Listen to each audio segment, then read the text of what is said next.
I sat at the dinner table, listening to my daughter laugh with her husband about my old papers.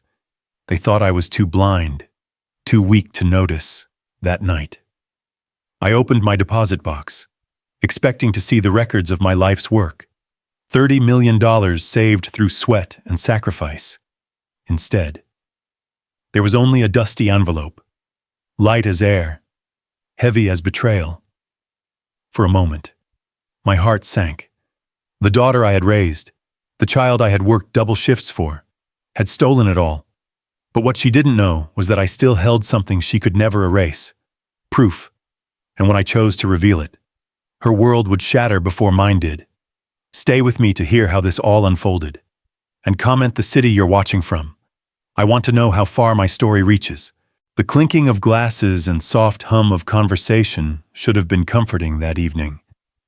But something about Donna's eyes, how they slid away whenever I tried to meet them, stirred unease. The dining room was warm, lit by the chandelier I'd polished for years. Yet her smile carried a sharpness I couldn't ignore. Across the table, Henry, my neighbor and old friend, filled the silence with stories about the neighborhood. He tried to keep things light, but I could sense even he noticed the air had shifted. My daughter laughed, but the sound was too brittle, too rehearsed. It was the kind of laugh that made a father wonder when he'd stopped being included in its warmth. I pushed peas around my plate, pretending not to notice the sideways glances between Donna and her husband. She joked. Dad still keeps all those old papers like they're worth millions. Her husband chuckled along. The words landed heavier than she probably intended. My chest tightened. Not from age, but from the sting of being reduced to a relic at my own table. Those old papers were the record of every hour I'd worked under the Texas sun. Every nail driven into beams that built homes for strangers while I sacrificed my time with family. Their laughter cut deeper than they realized, though I forced my mouth into a polite smile, hiding the wound. The house grew quiet after they left. I wandered into my study, flicking on the lamp with its warm amber glow. The familiar scent of paper and wood polish usually calmed me, but tonight something felt off. My desk drawer was slightly ajar, though I always kept it closed. Leaning closer, I noticed a faint layer of dust disturbed in a square outline. The envelope that had rested there for years, my joint account documents, was gone. My stomach dropped. A cold suspicion crept in, uninvited, unwanted, yet impossible to dismiss. I whispered into the emptiness. Why would she? The silence didn't answer, but the absence of that envelope screamed louder than words. Later, as I passed the hallway, I froze. Donna's voice carried from the kitchen, where she thought no one was listening. It's almost finalized. He won't even realize what's missing. My grip tightened on the doorframe, nails pressing into the wood. Each word sharpened the betrayal cutting through me. My daughter, my flesh and blood, speaking as if I were an obstacle to outmaneuver, a fool too blind to notice. The walls seemed to close in, the floor unsteady beneath my feet. I stumbled back, steadying myself against the weight of a truth I never thought I'd have to face. I retreated to my room, sitting on the edge of the bed as my breath grew shallow. It wasn't the weakness of an old man's heart that made my chest ache. It was betrayal. Years of sacrifice, of building a life meant to protect her, now twisted into a weapon against me. My reflection in the mirror looked back, weary but still standing.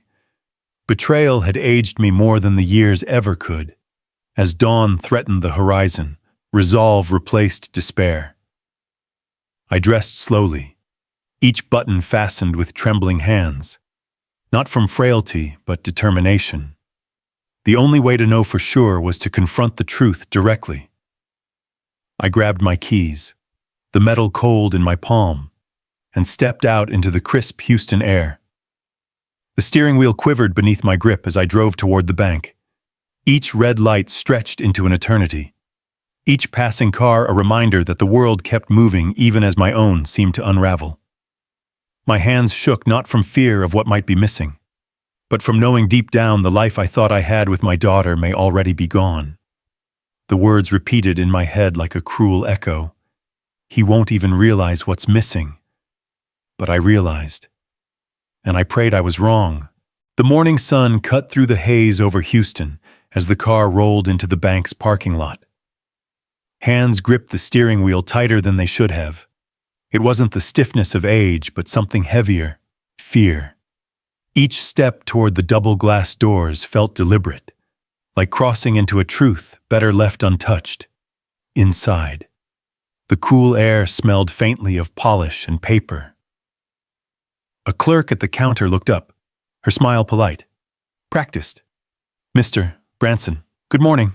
How are you today?" she asked, noticing the way fingers trembled slightly as the deposit slip was handed over. A nod was all that came. Talking might have broken the fragile composure being held together. She led the way to the vault.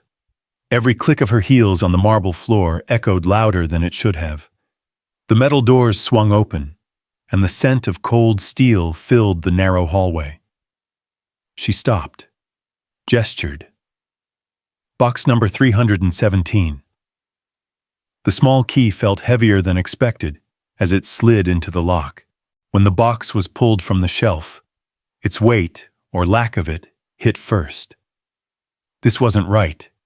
It should have been solid, heavy, filled with documents and ledgers. Instead, it felt hollow, as though something vital had been scooped out. The lid was lifted with a hand that shook despite efforts to appear calm. There, resting inside, was a single envelope. Dust clung to its edges, faint but undeniable. A chill ran through the chest. The years of careful saving, the sacrifices, the long hours under a hot Texas sun, gone, erased. All that remained was a relic, as if mocking the life built with sweat and aching bones. Fingers hesitated before sliding the envelope free. It felt thin, far too light to hold the substance of a lifetime. For a moment there was hope. Maybe a mistake. A misfiled set of papers. Something harmless. The flap tore open with a soft rip, and inside lay a single folded document. Eyes scanned the page. Legal jargon blurred at first, but then the words sharpened into clarity. Transfer of ownership, all accounts, all assets, moved under the name Donna Branson. At the bottom was a signature, shaky, uneven, but unmistakably forged to look like it belonged to him. The world tilted. Knees weakened. The bank walls seemed to press closer. Betrayal wasn't abstract anymore. It was ink on paper, carved into permanence. Back in the car, the envelope lay on the passenger seat like a lead weight. Memories surfaced unbidden. Nights working double shifts on construction sites, saving enough for Donna's college tuition, holding her hand after her mother's funeral, promising she would always be cared for. Every sacrifice replayed itself in cruel contrast to the letter resting inches away. The chest ached, not from age, but from humiliation. A daughter trusted above all others had stripped everything away with the stroke of a pen. The city outside the windshield moved on. Traffic lights changed, cars passed, people laughed on sidewalks, while inside the car, silence pressed down hard. The phone buzzed. A text appeared on the cracked screen. "Dad, don't worry. Everything is under control. Just trust me." Those words didn't soothe. They seared. They confirmed every fear. The betrayal wasn't accidental, wasn't misunderstood. It was calculated. Her words didn't soothe me. They confirmed my nightmare. My own daughter had stolen everything. The night dragged on, heavy and airless. The envelope never left my hand. Its rough edge pressed into my palm like a reminder that sleep was not an option. Every creak of the old house echoed through the silence, magnified by the loneliness that had settled in long before tonight. The hum of the refrigerator in the kitchen, the occasional groan of the wood beams, all of it felt like a taunt. Reminders that this home had grown quieter with each passing year. The bed offered no comfort. I turned from side to side, staring at the ceiling, tracing the cracks in the paint, counting them as though they might keep me sane. But the weight of betrayal pressed harder than age, heavier than the arthritis that gnawed at my joints. The house was empty, and in that emptiness, my daughter's voice echoed louder than the stillness. He won't even realize what's missing. The words sank deeper with every hour that passed. Memories came like ghosts, uninvited but merciless. I saw myself younger, sweat dripping down my back as I hauled timber under the Texas sun, working double shifts on construction sites just to keep food on the table. Donna was a little girl then, running across the front yard with pigtails flying, calling out for me to push her on the swing when I could barely stand. I always found the strength. Then the years turned harder. I missed anniversaries with my wife, promising her it was just one more job, one more chance to get ahead. She smiled and said she understood, but I knew the cost. And when tuition bills came for Donna's college, I sold the small plot of land my father left me. That land was supposed to be my safety net, but I let it go without hesitation, because she needed it, because I believed in her future more than my own. Those sacrifices once filled me with pride. Tonight, they cut deeper than any wound. All of it, every dollar, every hour, every dream, now felt twisted, mocked by the forged signature in that envelope. A realization crawled over me, steady and suffocating. This theft hadn't come out of nowhere. It was the final stone in a long wall she had been building. I remembered the temporary loans Donna had asked for over the years, each promise of repayment that never materialized. I remembered the way she brushed off my advice when I warned her about reckless spending, her sighs that made me feel like an outdated relic, and the times she spoke about me in front of others, not with respect, but as if I were a burden she was forced to tolerate. The pattern was clear now. Tonight's betrayal wasn't sudden. It was the culmination of years of disregard, a slow erosion of trust until nothing remained.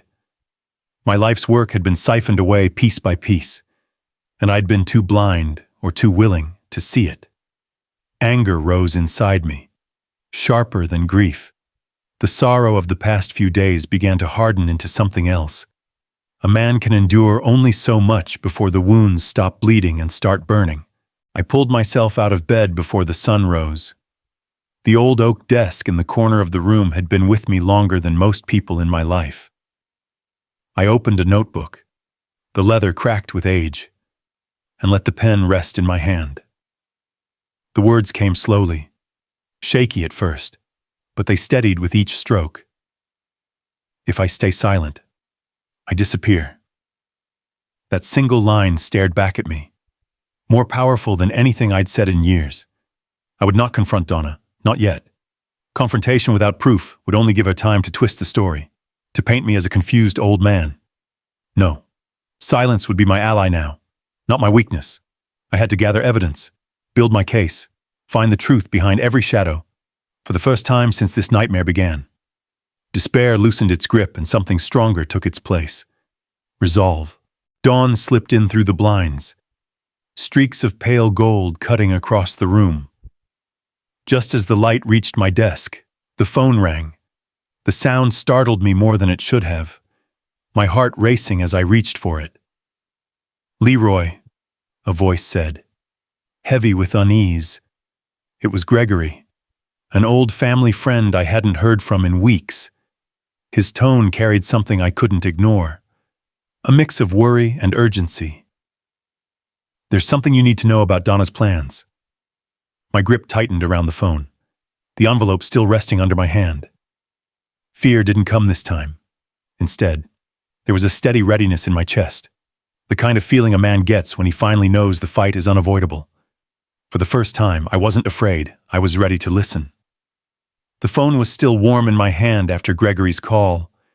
His voice had trembled in a way I had never heard before, and that alone was enough to put my heart on edge. He said we needed to meet right away. I slipped on my jacket, tucked the dusty envelope under my arm, and headed out into the early morning air. The sky was heavy, still gray with dawn, and the streets were almost empty. Gregory and I had been friends since our 20s. We built houses together back when my hands were still strong enough to swing a hammer all day. He'd stood beside me at my wife's funeral. If there was anyone whose words I'd take seriously, it was him. At the diner off the interstate, I found him hunched in a booth, coffee untouched. His eyes darted to the door when I walked in, and he motioned for me to sit. I slid into the booth, my chest tight. "Leroy," he said quietly, leaning forward, "I need to tell you something, and I hate myself for not speaking up sooner." The lines on his face seemed deeper than I remembered. Guilt carved into every crease. I waited. My pulse pounded. "I helped Donna," he whispered. "She asked me to notarize some documents a few months back. I thought it was routine paperwork, something about consolidating accounts. But I see now I was wrong. Those papers were part of something bigger. She tricked me into being part of it." The words hit like a hammer to the chest. My own daughter, my oldest friend, both tied together in this betrayal. "Gregory, what did you sign?" My voice was sharper than I intended. He looked down at the table. "I didn't sign. I notarized your signature. She told me you couldn't make it in, that you were unwell. She handed me papers with what looked like your signature already on them. I didn't question it. God help me, I didn't question." I felt heat crawl up my neck. The dusty envelope in my jacket suddenly felt like a burning coal. Gregory reached into his coat and slid a folded packet across the table. "Emails. I wasn't supposed to see them, but one got copied to me by mistake. They're moving fast. Leroy, offshore accounts, liquidating everything you built. She and Victor are planning to make sure nothing can be traced back once it's done." I unfolded the pages with trembling hands. My daughter's name, my son-in-law's too, laid out in cold, professional sentences, words like transfer, liquidate, and asset relocation jumped off the page. It wasn't just betrayal, it was strategy, calculation.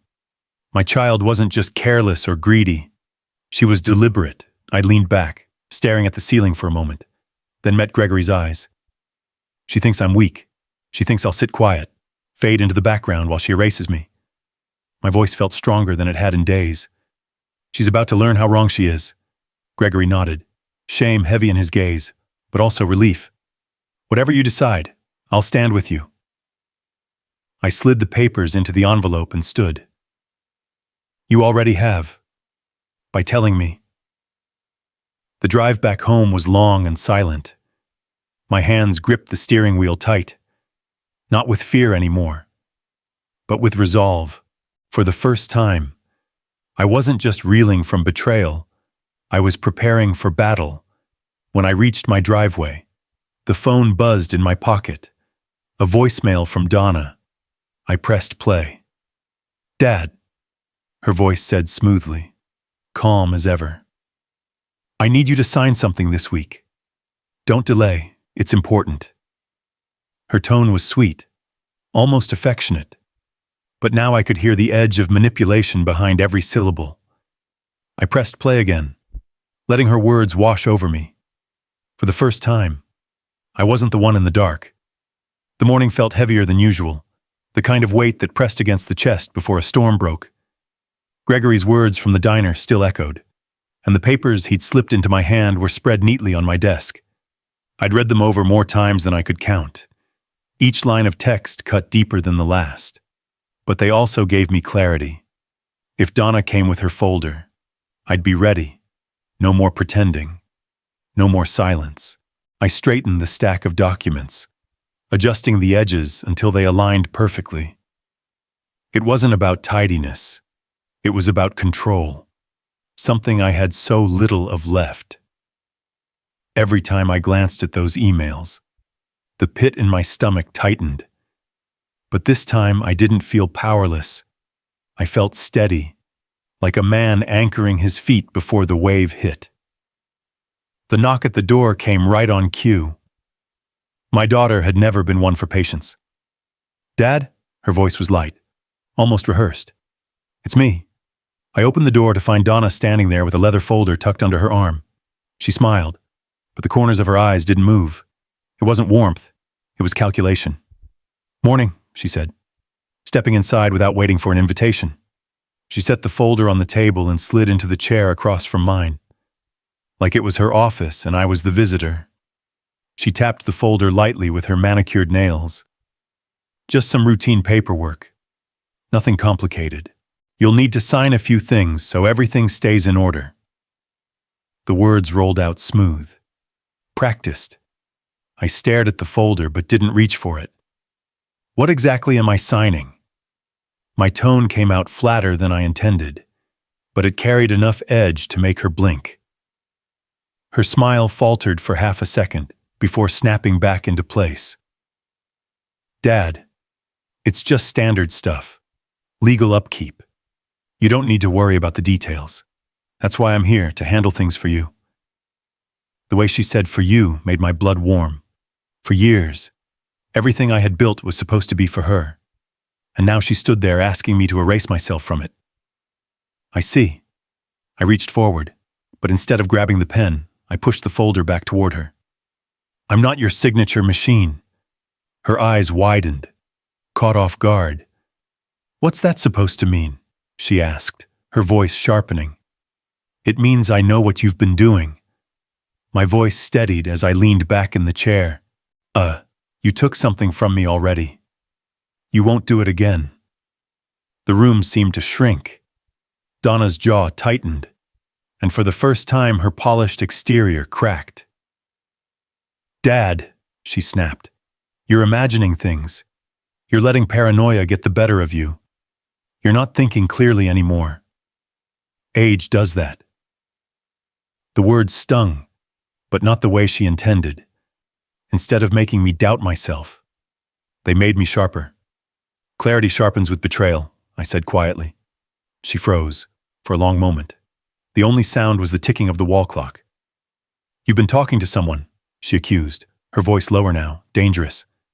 "I've been listening," I corrected. "Something you should have done years ago."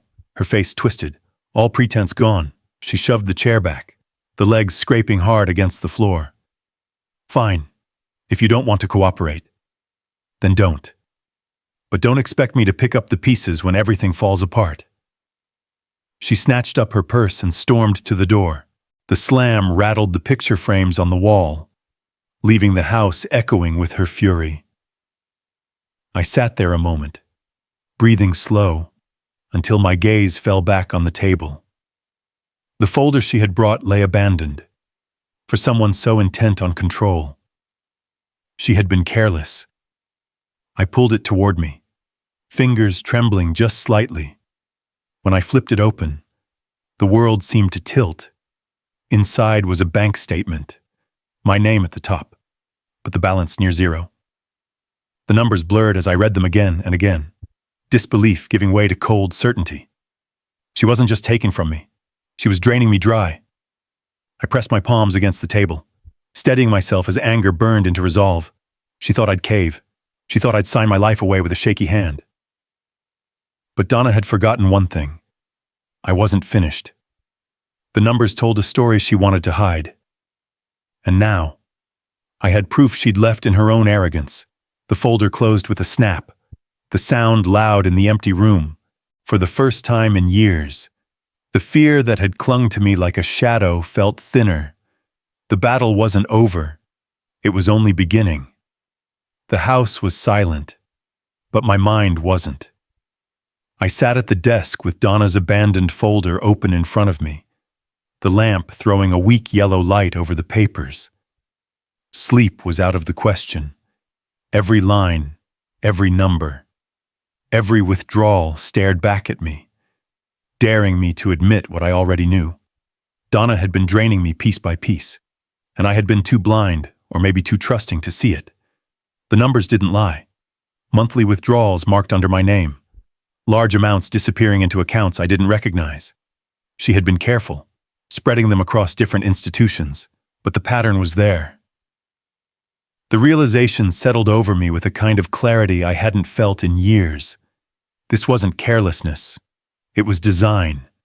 My hands traced down the columns of ink, the way a carpenter might trace the grain of wood, looking for flaws.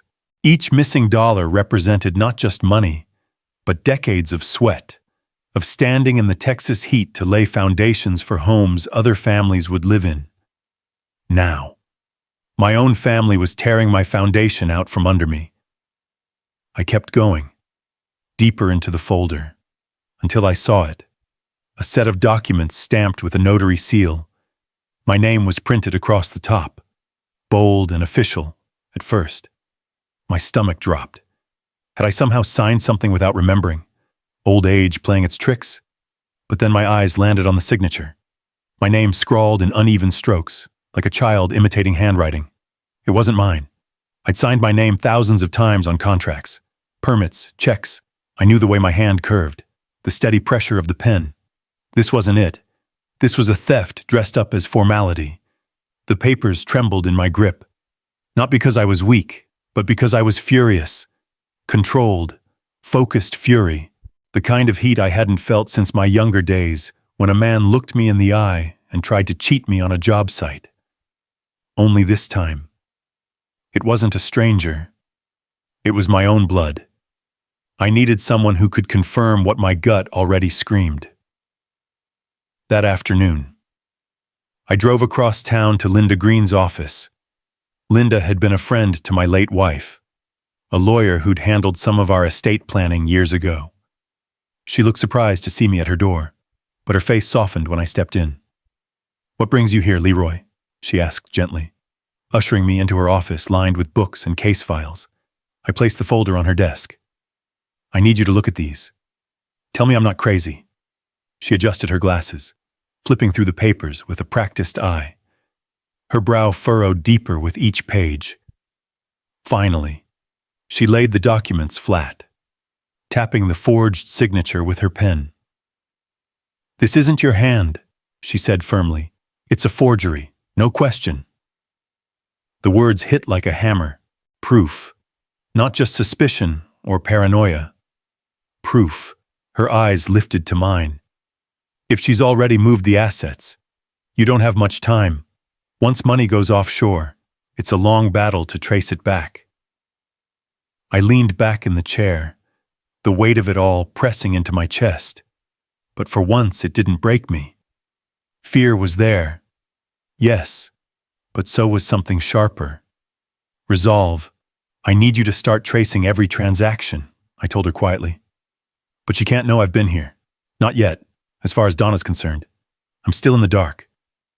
Linda studied me for a moment, then nodded. "All right, we'll play it smart." By the time I drove home, night had fallen. My house was dark, waiting, as though holding its breath. When I bent down to pick up the day's mail, I noticed a small folded note slipped under my front door. My heart clenched before I even opened it. The handwriting was unmistakable. Donna's. "Dad, stop digging. It's for your own good." The ink was fresh, the letters sharp.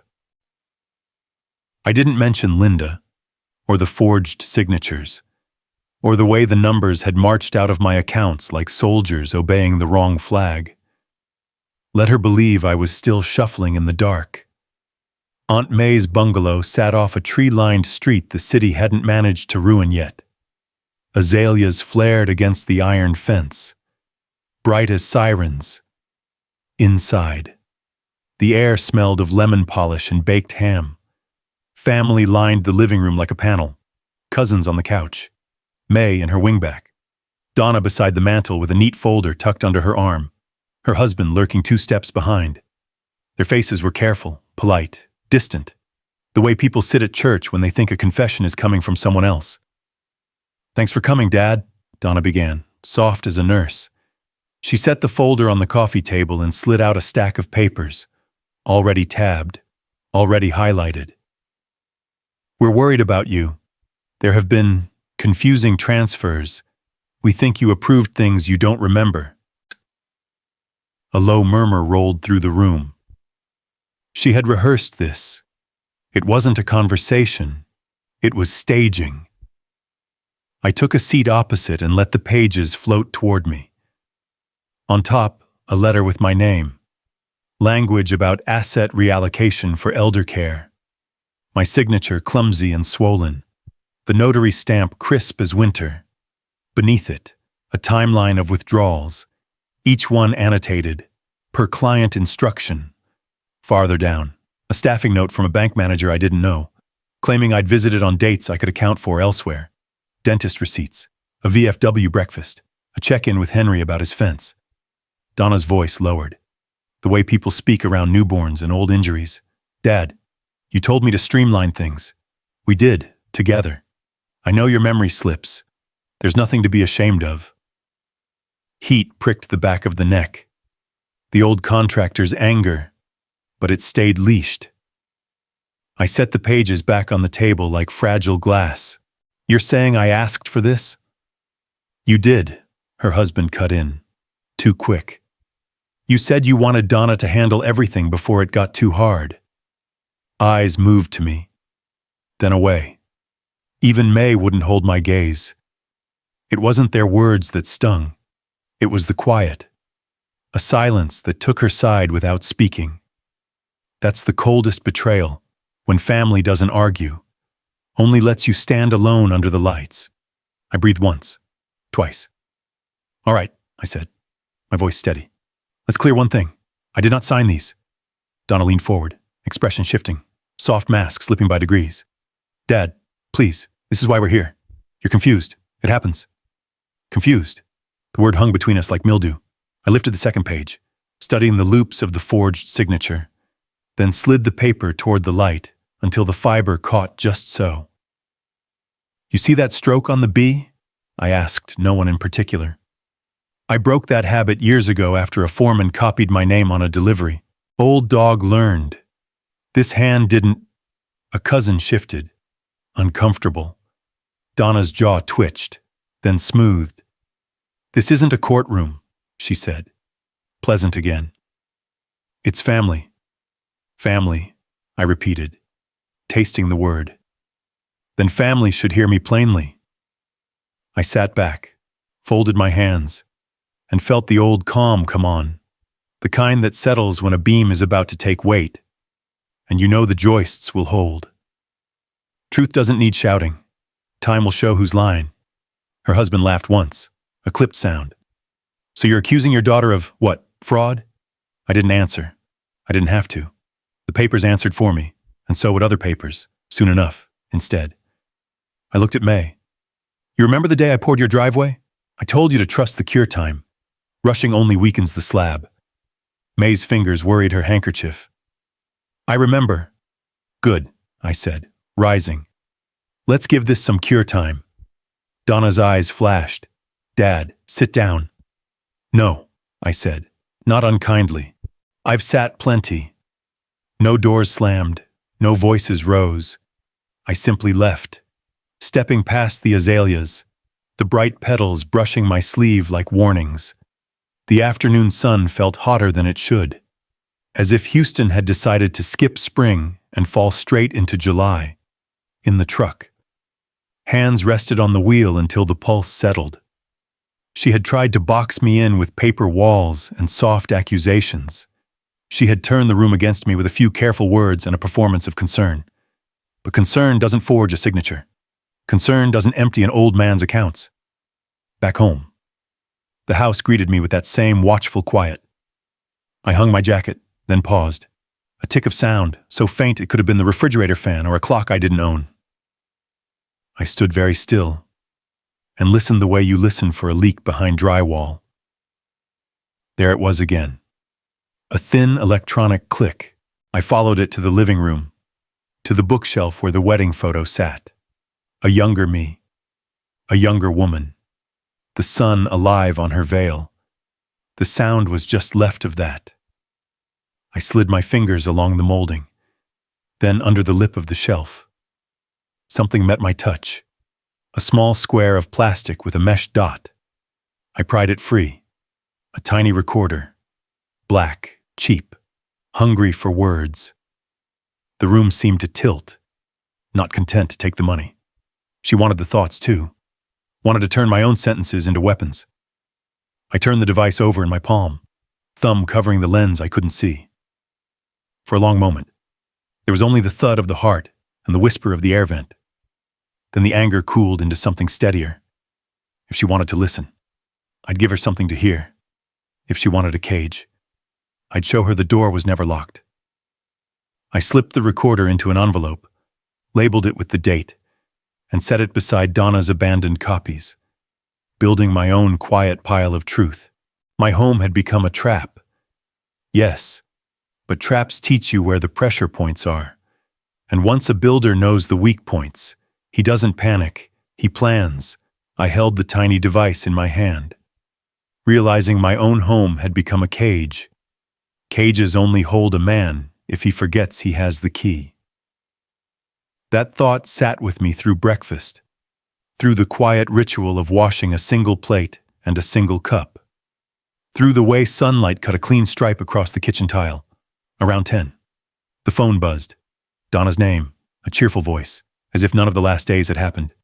Family dinner tonight, serious discussion, 6 o'clock, my place, no question mark, no room to decline. I stared at the cabinets I'd built with my own hands, every hinge straight, every door true. If she wanted a stage, I'd step on it and bring my own lights. I called Gregory and left a short message. If you've got what you promised, meet me there at 6:15. Use the back. Then I tucked the dusty envelope into my jacket, slid the recorder I'd found into another, and drove out past the same live oaks that had watched me grow older. Donna's subdivision looked like money learned to repeat itself. Matching mailboxes, lawns shaved to the same height, shutters painted in approved colors. Her house was the kind that photographs well. Big door, wide foyer, a staircase angling up like a question. I rang once and stepped into a bright smell of lemon and roast chicken. Family clustered in the living room again. Different couch, same arrangement. Her husband hovered in the corner with a legal pad. Cousins made neat rows. May clutched her handbag with both hands, like a passenger holding onto a rail at sea. "Dad," Donna said, crossing the room with a host's smile, "I'm glad you came." Her eyes were all business, cool and dry. "Everyone, thank you for being here. We need clarity." She gestured toward the dining table where a clean stack of papers waited like a sermon. A glass of water sat beside it, beads of condensation gathering in nervous lines.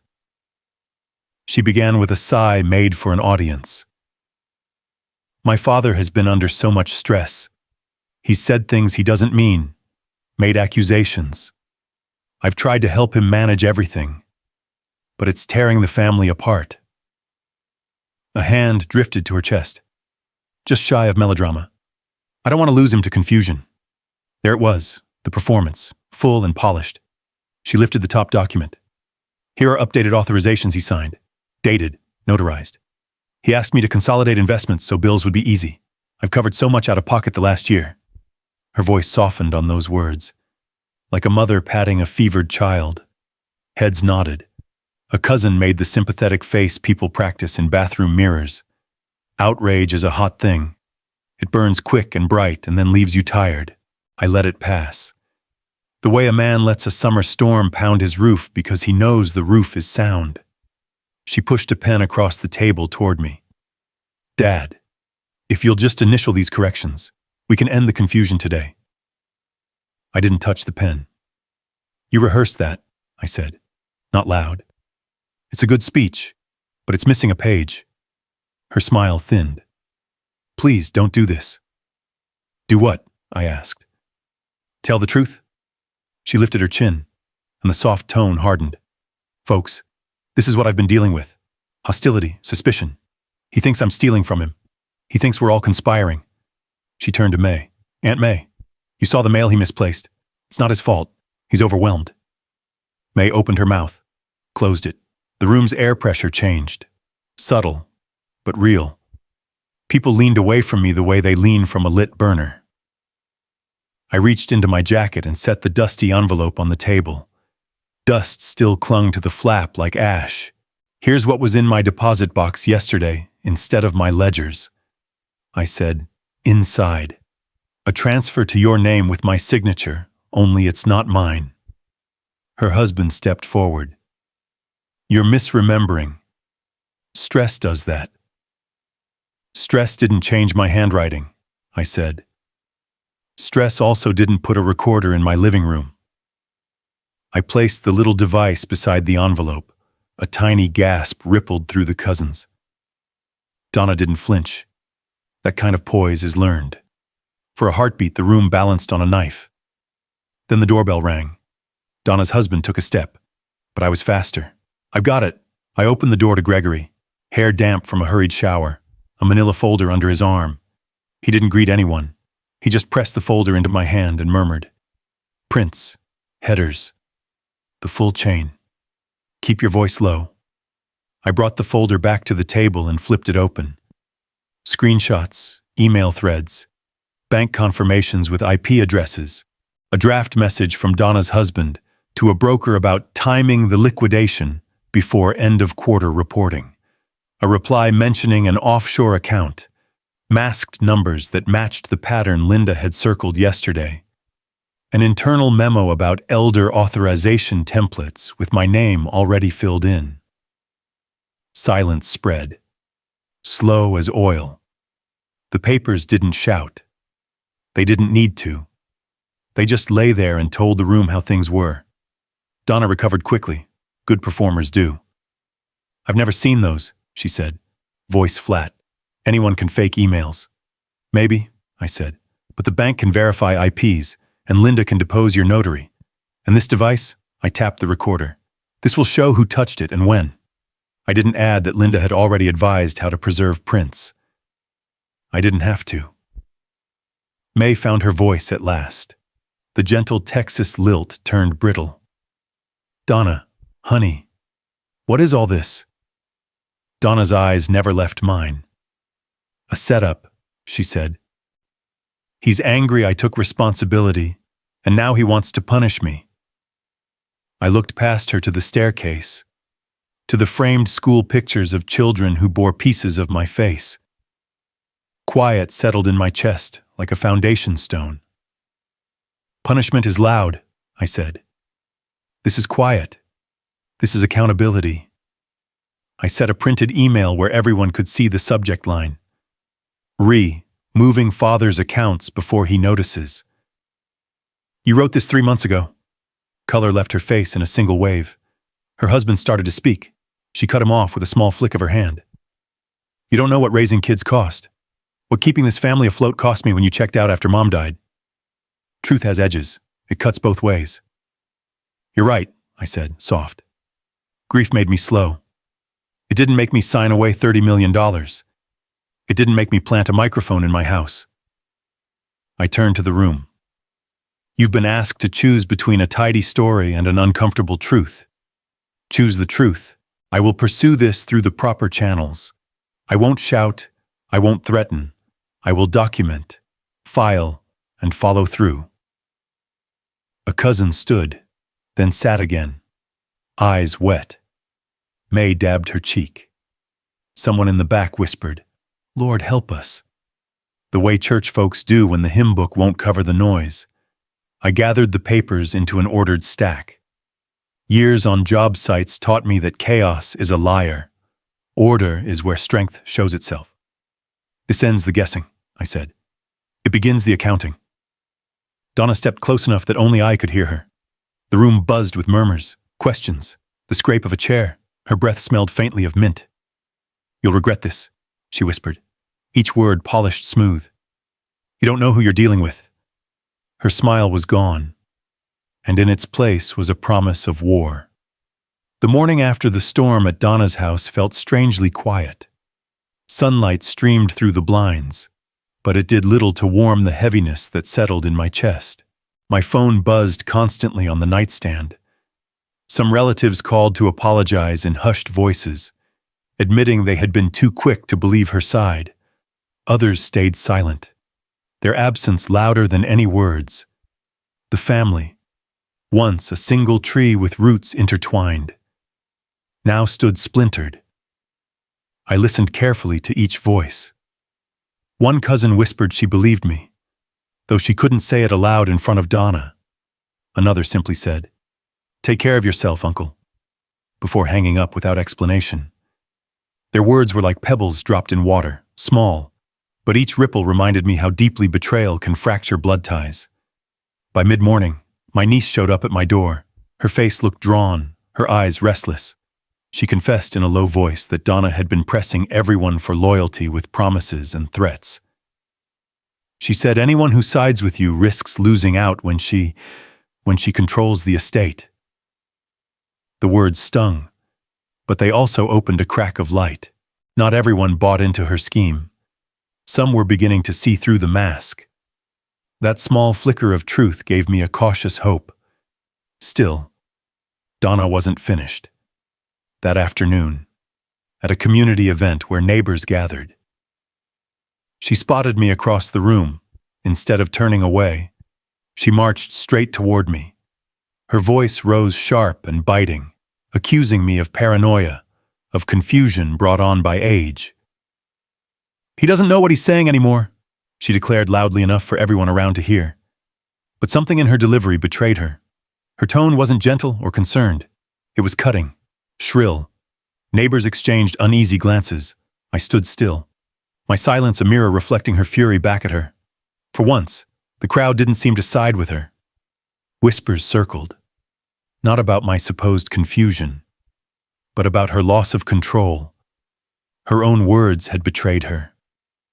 That night, back in the quiet of my home, I opened my journal. The lines flowed steady. Betrayal breaks families, but truth rebuilds them, brick by brick. The weight in my chest remained, but alongside it came a steel-like calm. Pain and dignity sat together in uneasy balance. Just before midnight, a soft thud startled me. An envelope had been slipped under my door. I bent to pick it up, the paper still cool from the night air. Inside lay a court summons. Donna had decided to drag the battle into the open, so she wanted war in the daylight. Fine, I folded the paper, slid it into my desk drawer, and whispered into the silence, "Good, I'll meet her there." The courthouse doors loomed tall and heavy as I stepped inside, my shoes echoing against the marble floor. The air was thick with silence, broken only by the shuffle of papers and the soft murmur of voices bouncing off the walls. My chest tightened, but not from fear. It was the weight of what was about to unfold. Donna sat at the opposite table, polished and perfect, her hair swept neatly, her dress immaculate, her posture proud. Next to her, her lawyer whispered in her ear, and she smirked without looking at me. I sat down slowly, letting my calloused hands rest on the table. My suit was older, not cut by any expensive tailor, but it was clean, pressed the night before. Dignity, I reminded myself. That was all I had left, and that would be enough. When the judge entered, everyone stood, then sat in the charged quiet. Donna's lawyer was first to speak, his voice sharp, professional, rehearsed. "Your Honor, this case is simple.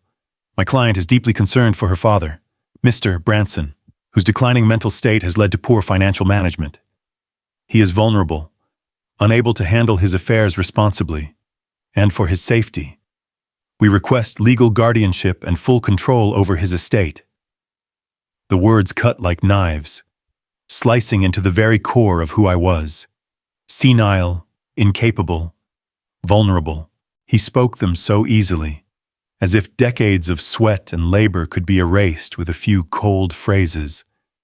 Donna nodded along, eyes glistening as though she were the dutiful daughter, concerned only for her aging father.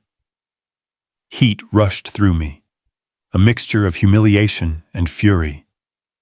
For a moment, I gripped the edge of the table so tight my knuckles whitened. The judge's gaze flickered toward me, and I forced my breathing to steady. I would not give them the spectacle they wanted. When it was my turn, I rose slowly. "Your Honor," I said, my voice calm but firm. "I may be 70, but my mind is sharp. I know exactly what's happening here.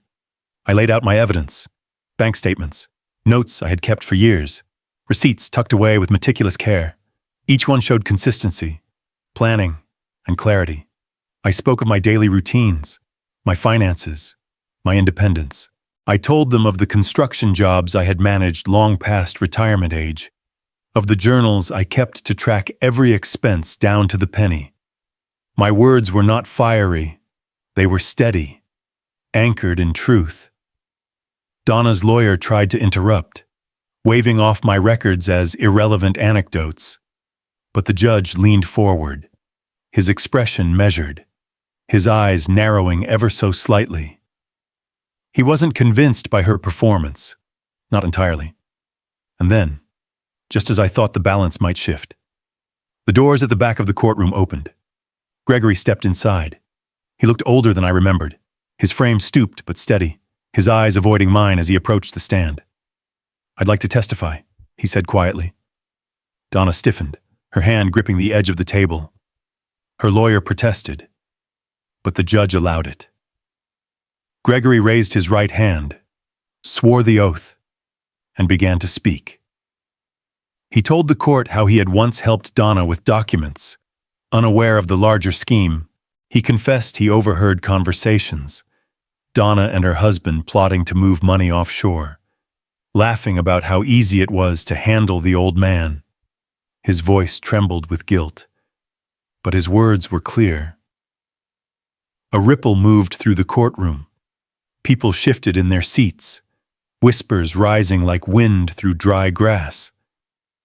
Donna's polished mask faltered, her cheeks flushing red. She leaned toward her lawyer, whispering harshly, her composure cracking in plain view. Relief swelled in my chest, not triumph but something quieter. Vindication. After months of suspicion, after nights of doubt, the truth was no longer mine alone to carry. The judge called for a recess, his tone clipped but thoughtful, as the gavel struck. The tension in the room spilled into hushed murmurs and sideways glances. Donna stood, her eyes locked on me, fury simmering beneath her controlled expression. As she passed by, she leaned close enough for only me to hear. "You think this is over?" she hissed. "You haven't seen what I'm capable of." Her words lingered like smoke, thick and bitter. Her threat wasn't just a daughter's anger, it was a promise. And as I sat back down, the weight of it pressed on me. This wasn't the end.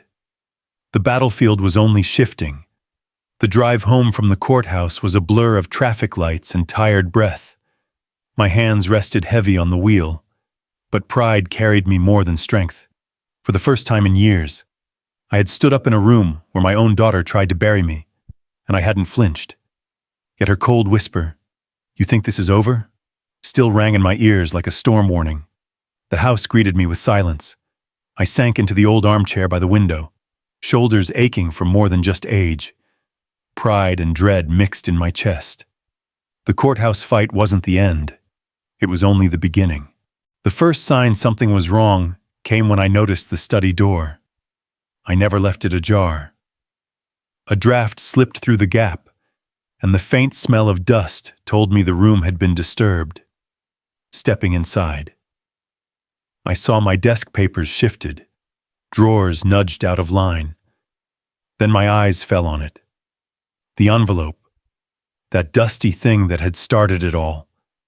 I had left it buried under a neat stack, but now it sat crooked on the desk, as though someone wanted me to notice it. My throat tightened.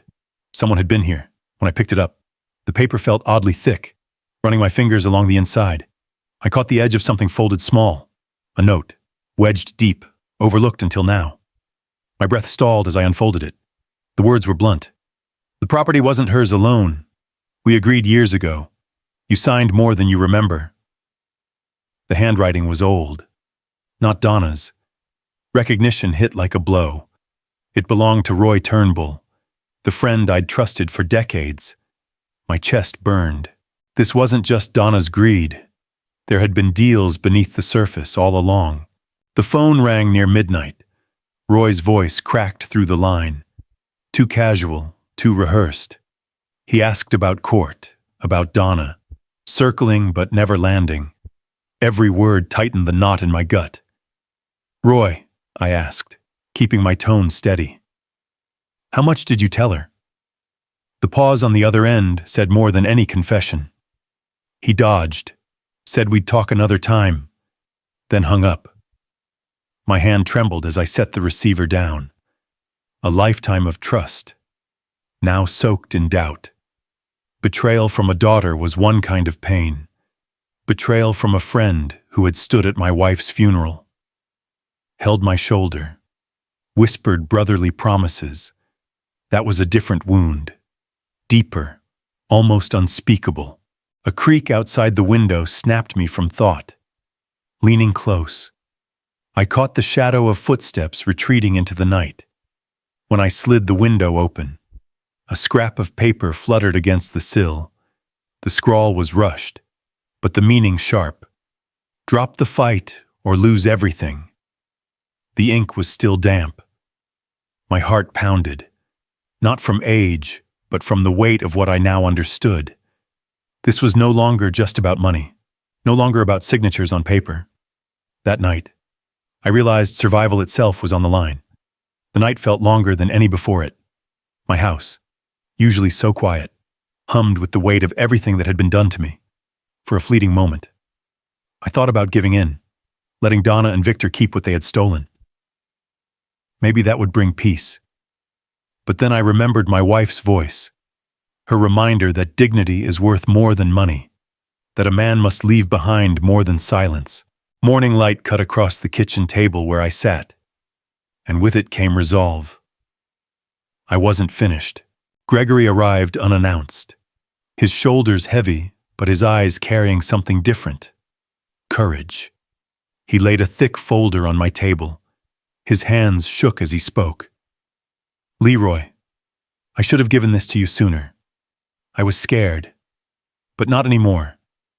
Inside were documents, emails, notarized copies, evidence he had quietly gathered against Donna and Victor, bank trails, forged deeds, even property transfers hidden under shell accounts. "They used me to process some of this," he admitted, his voice cracking. "But I've kept every record." For the first time in months, my chest didn't ache with dread. Relief flooded in, tangled with gratitude. "You just gave me my footing back," I said. Courtroom silence has its own gravity. Donna and Victor walked in dressed sharp, faces polished, confidence oozing. They thought the story was already written. Their lawyer spoke of my supposed confusion, my delusions about betrayal. It was humiliating, hearing my mind picked apart as if I were nothing but a stumbling old man. When it was my turn, I stood with Linda Green by my side and Gregory just behind. My voice didn't need to rise. It carried anyway. I placed the dusty envelope, along with Gregory's folder, before the judge. Every page told the truth they had buried, the forged signatures, the offshore accounts, the deceit woven over years. Murmurs rippled across the room. Donna's eyes darted, her mask slipping as the documents spoke louder than she ever could. Victor shifted in his chair, pale beneath his tan. The judge's ruling came swift and sharp. Control over my estate remained mine. The fraudulent transfers were voided. Donna and Victor's claims were dismissed. Donna lashed out, her words spilling into the open. "You'll regret this, old man." But the courtroom saw her clearly now, not as a dutiful daughter, but as a woman undone by her own greed, her credibility shattered with every angry syllable. For me, it wasn't triumph in the way younger men might imagine. It was justice, bittersweet and heavy. That evening, I returned home alone. The house felt the same, but I wasn't. I poured a glass of water, sat in the chair my wife used to love, and let the quiet settle. Betrayal had burned me, carved scars deeper than time could reach. But truth had held. Dignity had endured. I thought of the men and women my age, friends who felt too small, too worn, too late in life to fight back. I wanted them to hear this. Silence isn't peace, and surrender isn't dignity. At 70, I didn't just fight for money. I fought for my name, for my legacy, for the respect a man earns through a lifetime of sacrifice. And that, my friends, is something no one can steal.